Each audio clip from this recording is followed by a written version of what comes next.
Hello again. This is attempt number 2 at this video. My first attempt, the other batteries and it gave out, so I put the rechargeable ones in here. Anyway, I just wanted to do a quick update on my locomotive and rolling stock stuff here. I don't think I showed you this the last video. Courtesy of a seller on eBay, I was able to get this Deluxe Innovations Triple Crown Road Railer. BrooklynLocomotiveWorks.com, what the website. It has a big train resource for N scale. I'm looking to get a coupler mate for this, and I should have that pretty soon. Some of the stuff I've never shown you before include the Rock Island caboose I just put on the screen. You have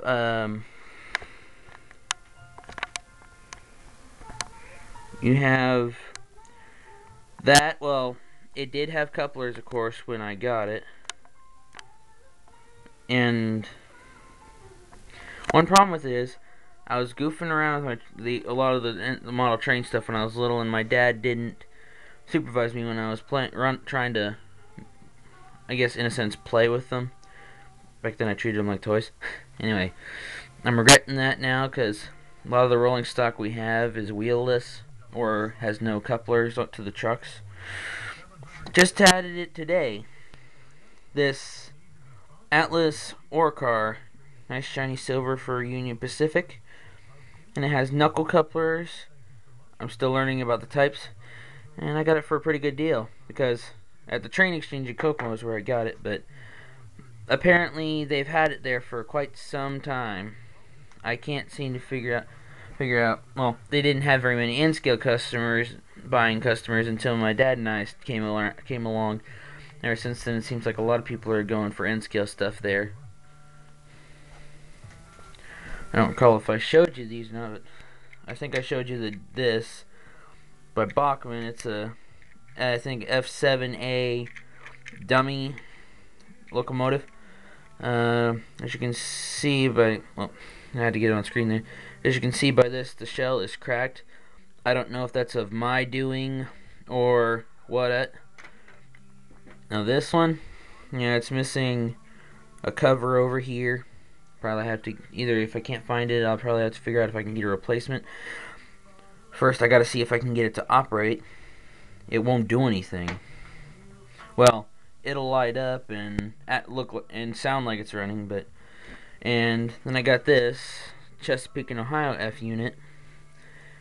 Of course, it's powered just like the second Santa Fe unit I just showed you. One problem: the lights won't even come on, because one thing, there's no light in there to show if it's actually getting any power. And this Chessie PA1 has one problem. That truck, I don't know if you can see it very well, because again, the lighting isn't very good and the camera doesn't help that I'm still learning about this camera. Anyway, here. Yeah, this back truck, which helps receive power, came loose. And these right here are parts to the Deluxe Innovations Triple Crown trailer that I just showed you. Here's an overview of the temporary setup of an oval of Unitrack. Passenger cars you see coupled up to this Conrail unit, which I got courtesy of an antique store. I don't know why it was there, but it was. Maybe it's because it's an old one, and it's, I don't even know who made this thing. And it works, it's just you gotta push it to get it to acknowledge it has fat power. Unfortunately, that would mean wasting electricity, because you'd have to push it all the way around. But these passenger cars are by Model Power.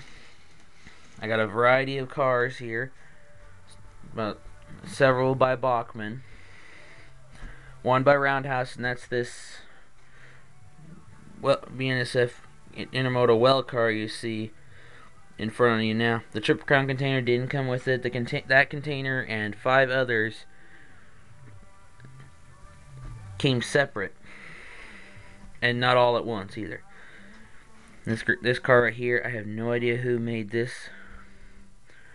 It's got N-scale couplers and it works like an N-scale car.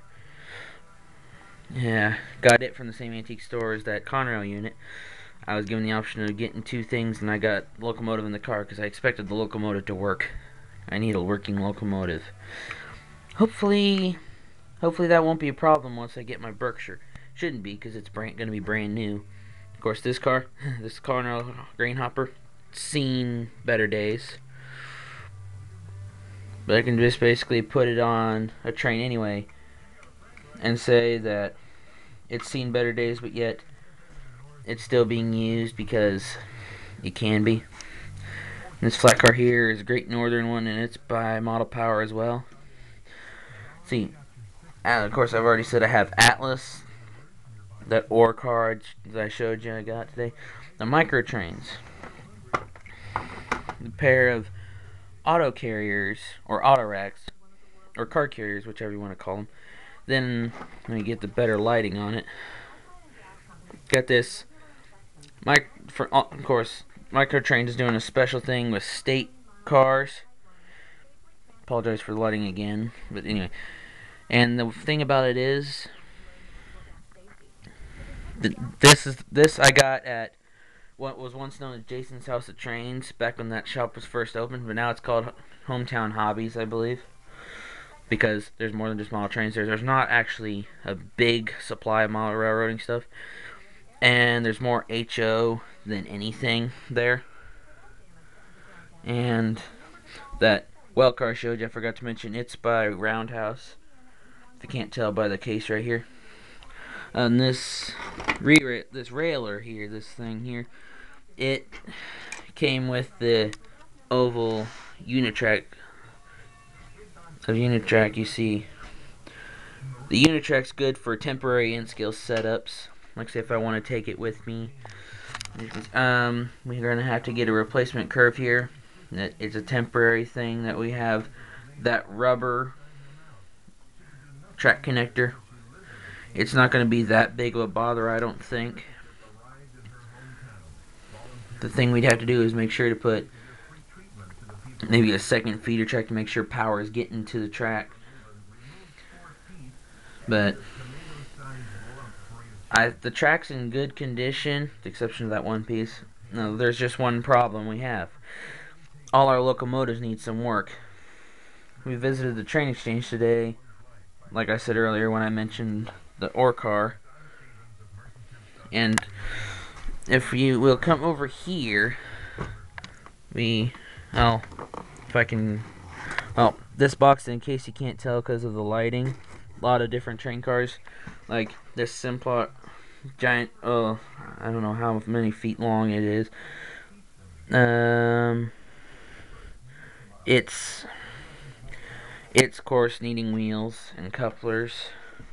Hopefully we can get that taken care of. There's all sorts of rolling stock in here missing couplers and even wheels. This one just needs one set of trucks. After I get that piece of peg out of there, Union Pacific coal hopper here just needs a new truck with couplers. I'm thinking about once I get some knuckle couplers, making that an adapter car.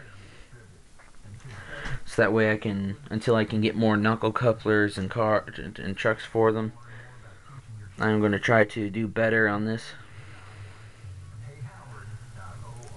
And anyway, last thing I want to show you.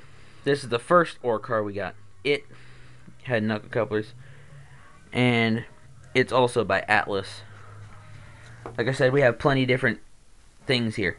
We have Atlas, Micro Trains, excuse me. I'm only human, so bear with me. Bachmann, and Roundhouse, sorts of different things. Got a lot of cabooses and freight cars that need couplers, and at least couplers, if not wheels and couplers.